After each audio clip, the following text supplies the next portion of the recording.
मित्रांनो, तुम्हाला जर स्वामींची सेवा करायची असेल तर आजचा हा व्हिडिओ संपूर्ण बघा. या व्हिडिओमध्ये आम्ही तुम्हाला अशा 4 ओळी सांगणार आहे. या 4 ओळींचे वाचन तुम्ही जर सकाळी उठून अंघोळ करून स्वामींच्या समोर बसून केल्यात आणि दुसरं काहीच नाही केलं तरी तुम्हाला पूर्ण सेवेचे फळ मिळतील. आणि गुरुचरित्र वाचून जेवढे फायदे होतात तेवढेच फळं आणि तेवढेच फायदे या 4 ओळी वाचून होतील. या 4 ओळी म्हणजे एक श्लोकी गुरुचरित्र. या ओळी काही अशा आहेत.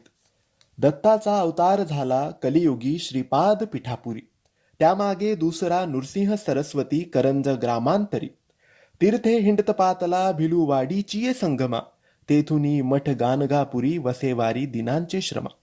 या 4 ओळींचा स्क्रीनशॉट काढून ठेवा आणि रोज सकाळी या 4 ओळी वाचा. गुरुचरित्र वाचून जेवढे फायदे होतात, जेवढे लाभ होतात, तेवढेच लाभ, तेवढेच फायदे या 4 ओळी वाचून होतील. नक्की वाचा, तुमच्या इच्छा पूर्ण करा. श्री स्वामी समर्थ.